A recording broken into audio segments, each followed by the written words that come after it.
Assalamualaikum warahmatullahi wabarakatuh. Anak sekalian, sebelum pembelajaran dimulai, marilah kita berdoa terlebih dahulu. Berdoa mulai. Raditu billahi robba wa bil islami dina wa bi muhammadin nabiyya wa rasulah. Rabbi zidni ilma warzuqni fahma. Amin. Anak-anak sekalian, pertemuan yang kemarin kita telah belajar tentang sistem gerak pada tumbuhan dan sistem gerak pada hewan, ya. Hari ini kita akan mempelajari tentang sistem gerak pada manusia. Mengapa kita harus belajar tentang sistem gerak pada manusia? Mengapa hal itu penting? Yaitu agar bisa membantu kita, kalian semua, memahami organ-organ yang berperan dalam sistem gerak, sehingga kamu dapat menjaga sistem gerak kita itu dengan baik, agar dapat berfungsi dengan baik seperti itu.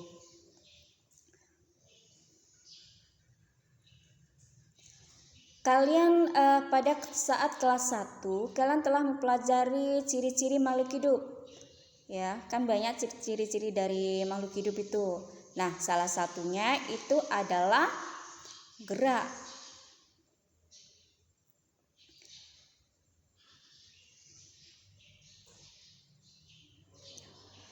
Kalian pernah melihat seorang atlet itu berlari dengan cepat dalam sebuah pertandingan? Nah, kira-kira apa saja alat gerak manusia itu? Nah, nanti kita akan mempelajari tentang itu semua, ya. Mengapa kita bisa bergerak? Nah, manusia bisa bergerak karena ada rangka atau tulang dan otot. Nah, rangka itu tidak dapat bergerak sendiri, ya. Rangka ini atau tulang. Nah, tulang apakah bisa bergerak sendiri kalau tidak ada yang menggerakkan? Tidak. Karena apa? Rangka itu bisa bergerak karena ada dibantu oleh otot, sehingga kita bisa bergerak. Nah, dengan adanya kerjasama antara rangka dan otot, ya, sehingga manusia itu bisa melompat, berjalan, bergoyang, berlari, dan sebagainya.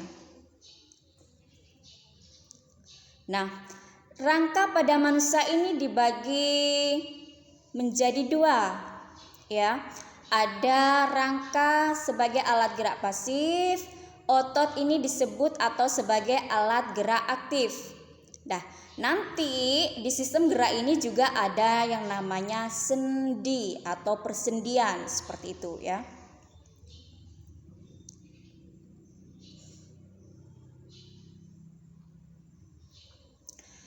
Mengapa rangka disebut sebagai alat gerak pasif? Itu karena rangka itu tidak dapat bergerak.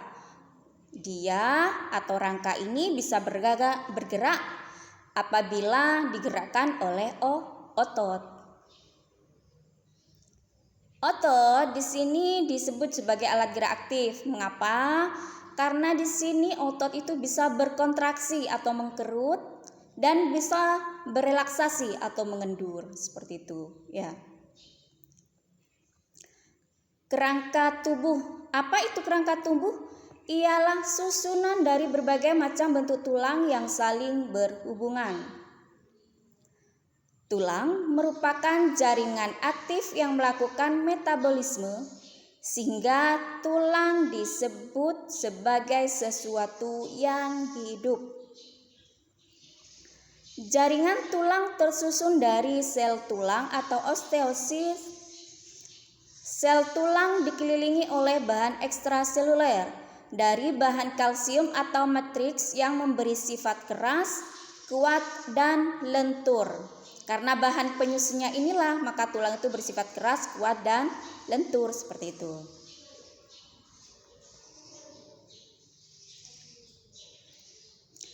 Fungsi rangka tubuh. Ya, ini gambar rangka dari manusia. Yang pertama yaitu menegakkan tubuh. Ya.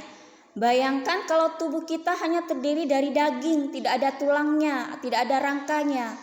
Kayak Kayak agar-agar atau jelly. Ini ya, nggak bisa tegak, peliat-peliat sana, ya lunglai seperti itu. Nah, yang kedua yaitu memberi bentuk tubuh. Makanya postur tubuh dari manusia itu aneka macam, tinggi tubuh manusia itu macam-macam seperti itu. Karena apa? Karena tulang yang membentuk rangka yang membentuknya itu juga bentuknya berbeda. Kemudian melindungi bagian-bagian tubuh yang penting, ya. Misalkan tulang rusuk kita itu, nah di dalam rongga dada, di dalam dada itu kan ada organ-organ yang sangat penting seperti ada hati, ada paru-paru, ada jantung. Nah, tulang bagian rusuk-rusuk itu di bagian depan dada atau tulang rusuk itu yang sebagai pelindung agar misalkan kita jatuh atau apa itu tidak langsung membuat organ tubuh kita yang lunak itu rusak seperti itu. Kemudian tempat melekatnya otot. Nah, daging-daging kan melekatnya pada rangka atau tulang, ya kan? Pada tulang itu ada daging-daging yang nempel seperti itu. Kelima, tempat pembuatan sel darah merah dan sel darah putih, khususnya di dalam sumsum tulang. Biasanya itu kalau pernah kalian makan sumsum bagian tulang yang panjang, yang tengahnya biasanya bolong, kan itu ada bagian-bagian yang kalau sudah dimasak warnanya agak kecoklatan atau merah tua seperti itu ya. Nah, itu adalah sumsumnya, isinya dari tulang yang ini. Bentuknya seperti pipa. Kemudian fungsi rangka itu sebagai alat gerak pasif. Seperti tadi itu ya. Rangka manusia dikatakan sebagai rangka dalam atau endoskeleton. Terdiri atas rangka aksial atau poros atau sumbu tubuh, yaitu tulang-tulang yang bentuk sumbu tubuh. Bagian poros, nah biasanya ini bagian-bagian tengah seperti itu. Yang kedua adalah rangka apendikuler atau tambahan, yaitu tulang-tulang gelang bahu dengan anggota gerak atas dan gelang panggul dengan anggota gerak bawah. Macam tulang itu penyusun rangka berdasarkan tempatnya. Ada rangka atau tengkorak, ada rangka tubuh atau badan, rangka anggota gerak. Nah, rangka anggota gerak ini ada bagian tangan dan bagian kaki, alat gerak bawah atau kaki seperti itu ya. Rangka tengkorak itu bagian kepala, rangka tubuh berarti di bagian tubuh.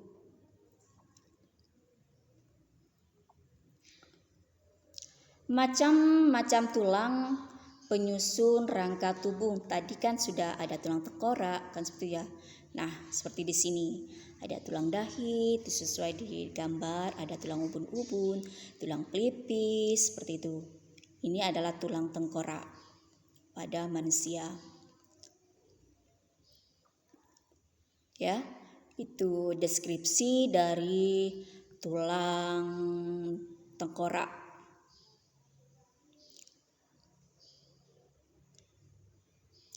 Kemudian di tulang badan, ya, bagian poros tengah, bagian tubuh kita itu adalah terdiri dari rangka atau tulang badan. Ada tulang dada ini masih dibagi lagi, ada hulu, ada badan, ada tulang pedang, seperti itu, ada tulang rusuk dan lain sebagainya.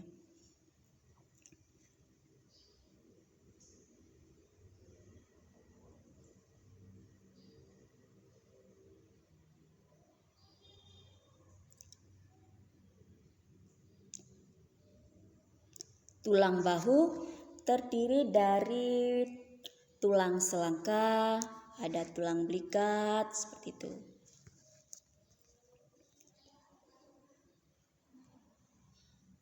Kemudian gelang panggul, ada tulang duldu, ada tulang usus, ada tulang kemaluan. Sekarang tulang anggota badan. Ada tulang lengan dan tulang tungkai. Tulang anggota gerak atas, berarti tulang anggota gerak atas ini berarti tulang bagian lengan atau bagian tangan ya, dan bagian-bagiannya. Di tulang gerak atas ini ada tulang lengan atas, ada tulang hasta, tulang pengumpil, seperti itu. Kemudian bentuk tulang, berdasarkan bentuknya itu tulang dapat dibedakan menjadi 3 macam. Tulang pipa atau tulang panjang, berarti deskripsinya itu seperti pipa, bulat, memanjang dan bagian tengahnya berlubang, seperti yang Ibu jelaskan yang tadi di sum-sum itu ya.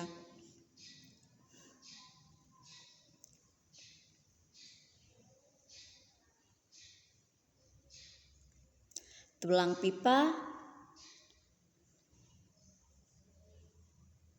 tadi ini gambarnya dari struktur tulang pipa, yang tengahnya bolong katanya Ibu ya, panjang. Tulang pipi artinya kan kalau orang sini ada yang bilang pepek, gepeng, nah bentuknya berarti pipi.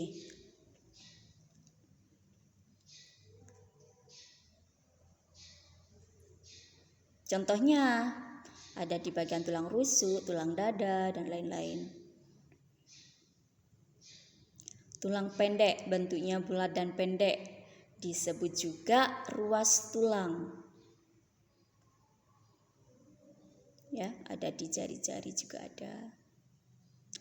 Berdasarkan zat penyusunnya, di sini tulang akan dibedakan menjadi 2 macam. Tulang keras dan nanti tulang. Ini deskripsi dari tulang keras yang pertama ya.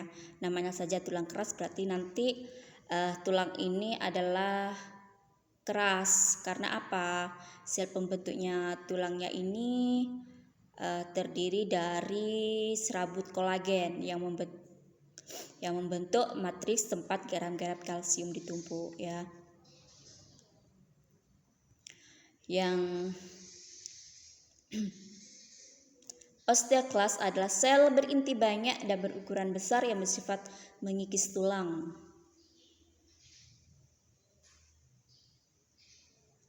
Ya, kalau di ini adalah penimpang melintang tulang pipa. Penampang melintang ini artinya kalau tulang pipa ini dipotong melintang ya. Satunya adalah penampang membujur apabila dipotong secara membujur. Ini tadi struktur tulang sejati.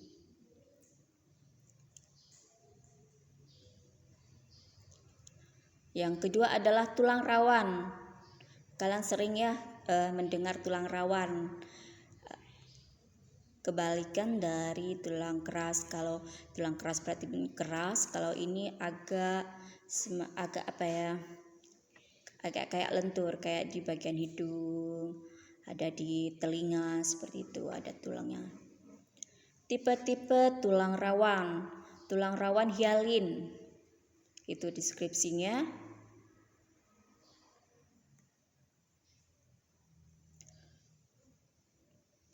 Kemudian tulang rawan serat,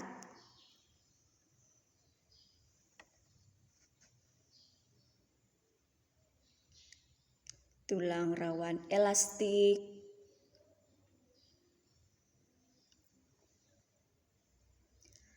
perkembangan tulang. Nah, dari mulai bayi sampai dewasa, itu biasanya kalau pada saat kita masih janin, bayi itu tulangnya kan masih lunak ya. Jadi sesuai dengan bertambahnya usia, sesuai perkembangan dan pertumbuhan, dari mulai lunak itu akan semakin mengeras seperti itu. Kecuali bagian-bagian tulang rawan yang memang seperti telinga itu pancet atau tetap seperti itu ya. Kekerasannya ya sudah maksimal, seperti di telinga itu sudah lunak, tidak bisa keras lagi seperti tulang-tulang yang lain.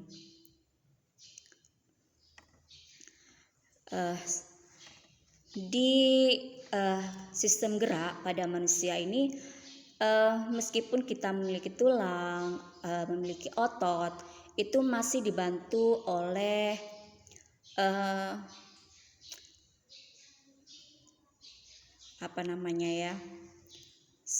ada penyusunnya seperti ya. Untuk penyusun sistem gerak itu tidak hanya tulang dan otot saja.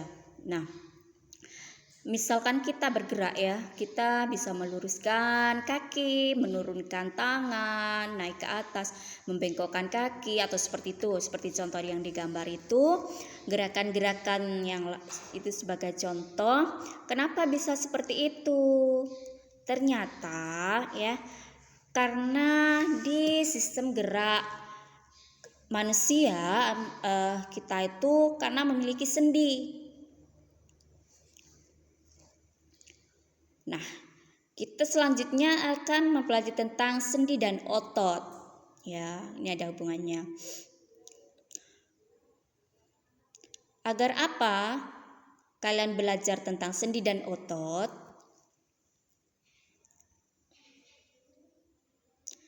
Agar kita bisa mengetahui macam-macam sendi, kemudian bagaimana menjaga agar sendi kita itu bisa bekerja secara maksimal, seperti itu ya. Persendian ini sering disebut dengan artikulasi. Ya. Ialah hubungan antara tulang yang satu dengan tulang yang lain. Nah, tadi kan ada tulang, ada otot. Nah, ada tulang ini kan banyak. Nah, misalkan tulang tengkorak, kemudian tulang-tulang yang ruas-ruas di jari, ini kok bisa bergabung membentuk suatu kesatuan yang utuh kerangka tubuh pada manusia. Itu karena apa? Ini salah satunya karena adanya sendi, seperti itu ya. Sendi di sini berdasarkan sifat geraknya itu ada sendi mati atau sinartrosis, kemudian sendi kaku atau amfiartrosis, dan sendi gerak atau diartrosis.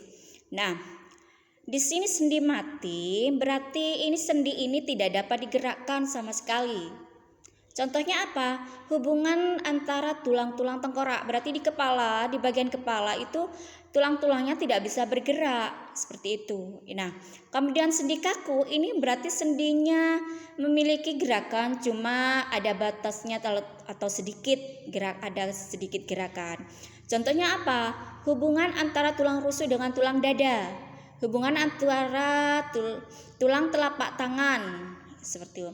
Kemudian sendi gerak ini berarti memungkinkan bisa melakukan gerakan secara bebas. Kemudian sendi gerak di sini masih dibagi lagi menurut arahnya.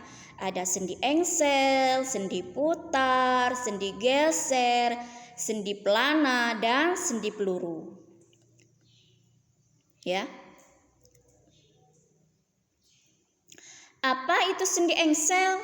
Yaitu persendian yang memungkinkan gerakan ke satu arah, engsel. Kalian sering mendengar kata engsel itu biasanya untuk engselnya jendela, engselnya pintu, lemari. Nah, itu hanya gerakannya membuka dan menutup, kan seperti itu ya. Hanya satu arah, kalau tidak membuka ya menutup. Contohnya di mana? Biasanya itu adanya di persendian siku, persendian lutut, dan jari. Contoh dari atau skemanya ya, dari sendi engsel. Di situ contohnya itu persendian di siku ya.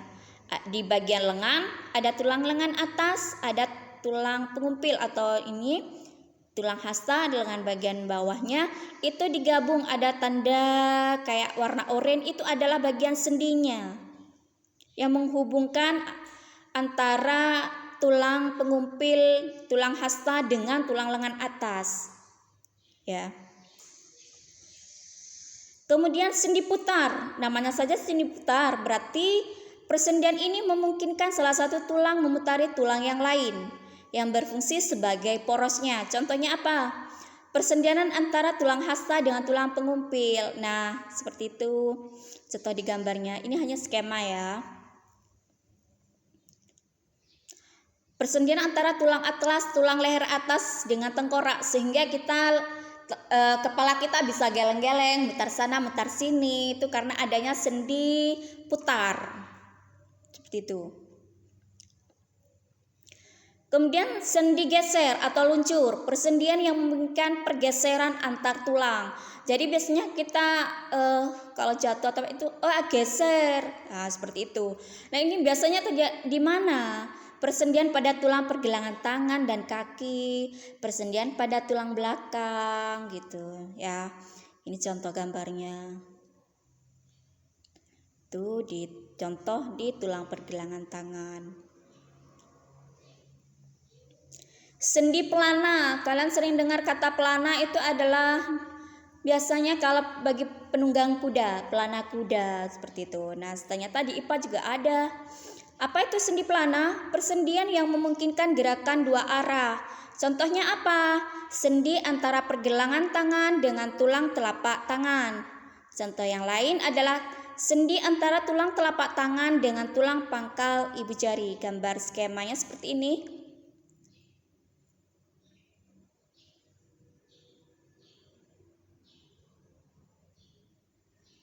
Selanjutnya adalah sendi peluru atau lesung. Persendian yang memungkinkan gerakan yang bebas hampir ke segala arah. Contohnya apa? Sendi antara tulang lengan atas dengan gelang bahu. Jadi kita bisa memutar lengan di bahu, lengan, kaki, bisa diputar ya. Karena adanya sendi antara tulang lengan atas dengan gelang bahu, sendi antara tulang paha dan gelang panggul. Itu skemanya di gelang panggul sama di gelang bahu tulang lengan ya, sendi di bagian bahu. Tahukah kalian pertemuan antara dua tulang diikat oleh ligamen sehingga sendi tidak dapat terlepas? Ligamen ini juga berfungsi sebagai sendi kita, sehingga sendi kita ini bisa bergerak dengan fleksibel. Pada sendi diartrosis, bagian ujung tulang penyusun sendi dilapisi oleh kartilago. Kartilago ini apa fungsinya? Agar tidak terjadi benturan atau gesekan antara tulang yang satu dengan tulang yang lain yang menyusun persendian. Kartilago biasanya kalau kalian makan apa ya,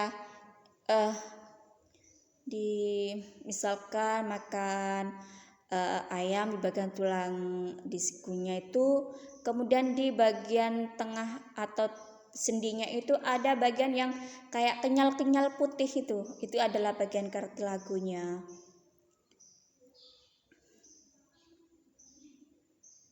Ya, ini gambarnya.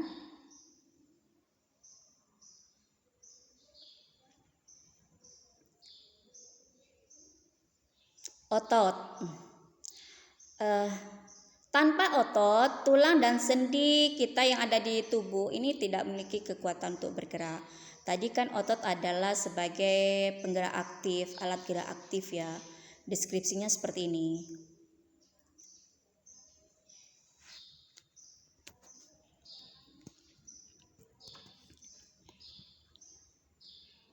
Kemudian kelainan bentuk rangka tubuh manusia.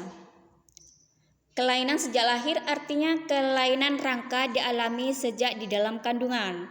Penyebabnya karena si ibu kurang mengkonsumsi makanan bervitamin D dan zat kapur, serta karena faktor keturunan atau genetik. Bentuk kelainan itu misalnya ketika dilahirkan anak tersebut kakinya berbentuk X atau O. Selanjutnya yaitu kekurangan makanan yang mengandung vitamin D, zat kapur, dan zat fosfor dapat mengganggu proses penulangan. Kemudian posisi duduk. Jadi posisi kita duduk itu lama-kelamaan akan mempengaruhi dari bentuk kerangka tubuh kita, ya. Misalnya posisi duduk yang selalu membengkok ke kiri, ke kanan, depan belakang, seperti itu. Macam-macam kelainan posisi duduk, lordosis, kifosis, dan skoliosis. Itu gambarnya. Ya, biar kalian ingat, kifosis huruf pertamanya adalah K, berarti dia membungkuk. Skoliosis huruf pertamanya S, berarti dia melengkungnya ke samping. Jadi kalian hafal kifosis, skoliosis, otomatis lordosis nanti bisa tahu sendiri karena kebalikan dari kifosis, dari bungkuk. Kemudian kalau pada masa kecil itu ada namanya vaksin polio atau apa gitu ya. Itu penyakit polio pada anak disebabkan oleh virus polio. Polio di sini menyebabkan tulang mengecil dan abnormal. Layu semu, artritis, seperti itu ya.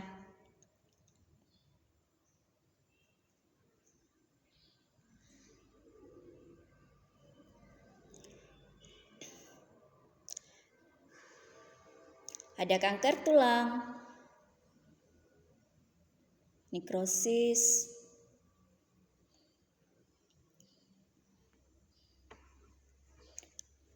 Kelainan ini pada tulang ini bisa juga disebabkan oleh kecelakaan. Awalnya tulangnya itu bagus, kerangkanya itu bagus, posturnya sudah sesuai dengan yang sebenarnya seperti itu. Tapi kadang-kadang karena kecelakaan itu bisa mengalami perubahan. Misalkan yang pertama adalah patah tulang. Kemudian ujung-ujung tulang yang lepas dari sendi, retak tulang dan remuk tulang, seperti itu ya. Patah tulang ini ada dua macam juga. Patah tulang terbuka artinya kalau terjadi kecelakaan atau jatuh atau apapun itu, nah tulangnya ini ada yang sampai mencuat keluar, itu berarti patah tulang terbuka. Kemudian ada juga yang tulangnya patah tapi nggak sampai keluar dari kulit. Jadi ini adalah patah tulang tertutup. Ya. Kemudian teknologi yang berhubungan dengan struktur tulang. Bentuk tulang yang berongga ditiru untuk pembuatan tiang, kemudian tiang pancang, tiang listrik, rangka besi. Ada kekuatan silinder berongga tidak jauh berbeda dengan silinder pejal. Tetapi silinder berongga lebih ekonomis karena menggunakan sedikit bahan. Karena berongga kan tengahnya bolong, otomatis kan bahannya lebih sedikit, lebih hemat, seperti itu ya. Teknologi untuk mengatasi gangguan pada kelainan tulang. Pada penyembuhan patah tulang bisa pembidaian, pemasangan gips, pembedahan internal. Kemudian untuk penyembuhan kanker tulang itu bisa dengan cara pembedahan dan amputasi, kemoterapi, radioterapi, seperti itu. Ada juga transplantasi sumsum tulang, kemudian penggantian sendi dengan bahan logam. Udah macam-macam otot. Di manusia ini ada otot lurik. Ciri-cirinya seperti apa? Itu sudah Ibu ini gambarnya ini. Namanya lurik berarti dia lurik-lurik atau apa namanya ya? Bergaris-garis seperti itu. Ada kayak semacam ada garis-garisnya.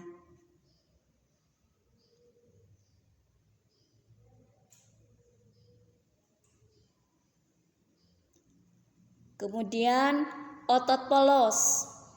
Itu ciri-cirinya dan ini gambarnya. Bentuknya gelondong.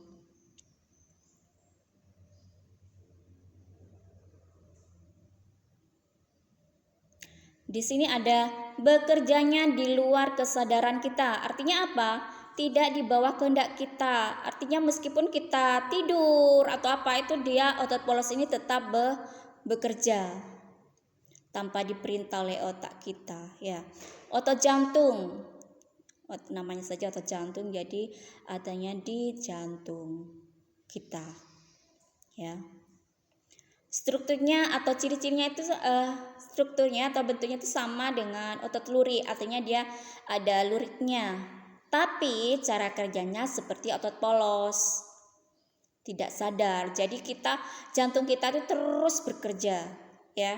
Karena apa?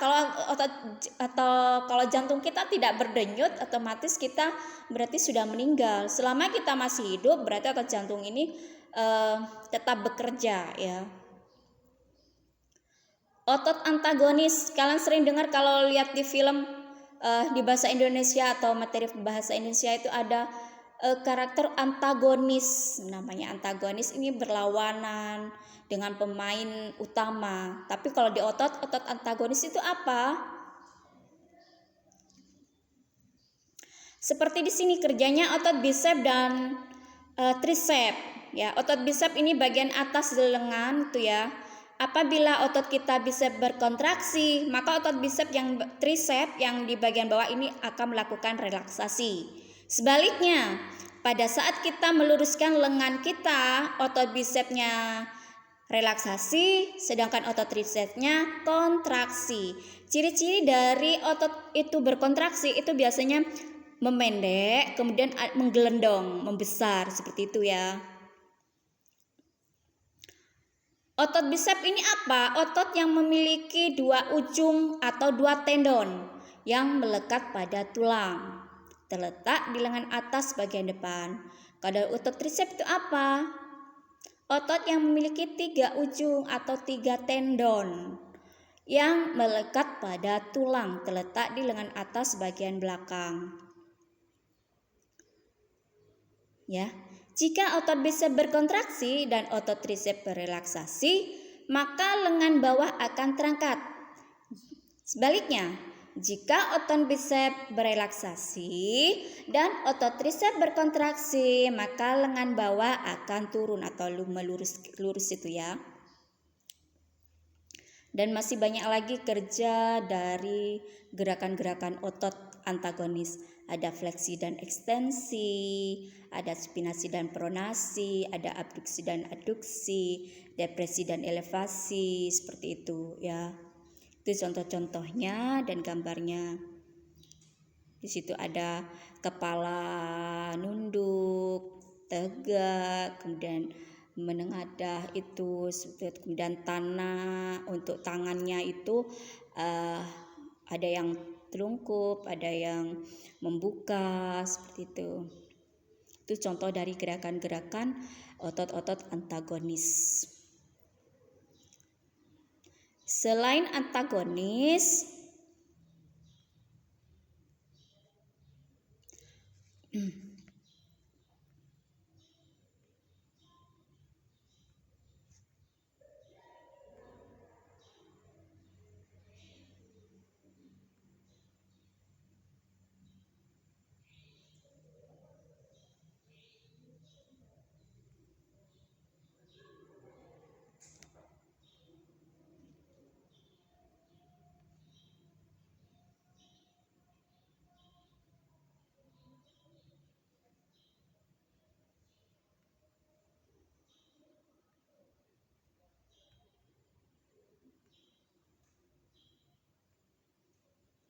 selain otot antagonis ada yang namanya otot sinergis.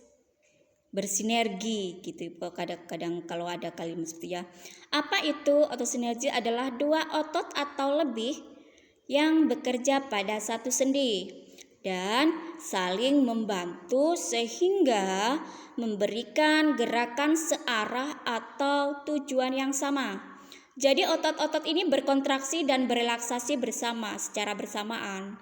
Misalnya otot pronator, yaitu otot yang menyebabkan telapak tangan menengadah atau menelungkup. Selanjutnya adalah otot-otot atau tulang rusuk yang bekerja bersama ketika kita menarik nafas. Gangguan yang ada atau gangguan dan kelainan pada otot. tetanus, atrofi otot, kaku leher, ya, ada hernia abdominal. Otot dan terapannya. Konsep serabut otot diterapkan dalam teknologi pembuatan tali yang kuat. Ngerti ya? Ini kalau misalkan kayak tali tampar ya, tampar itu kan sebenarnya tersusun dari beberapa serabut yang digabung, dipilin seperti itu sehingga lebih kuat. Kemudian doping, penggunaan zat kimia buatan dengan tujuan untuk meningkatkan kinerja tubuh.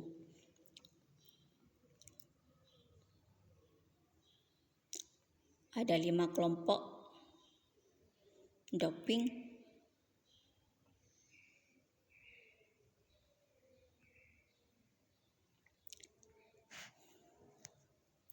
Alhamdulillah, pelajaran hari ini udah selesai. Semoga apa yang telah dipelajari hari ini bermanfaat bagi kita semua.